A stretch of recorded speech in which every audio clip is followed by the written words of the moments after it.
po, dadaan po tayo sa bagong open canal flyover. Ito yung bagong gawa. Hindi pa siya ganong tapos.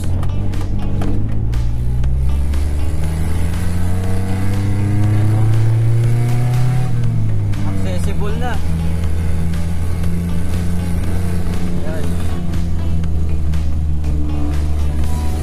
Yung nasa baba nito yung Malagasang 1. Papunta na to ng gate.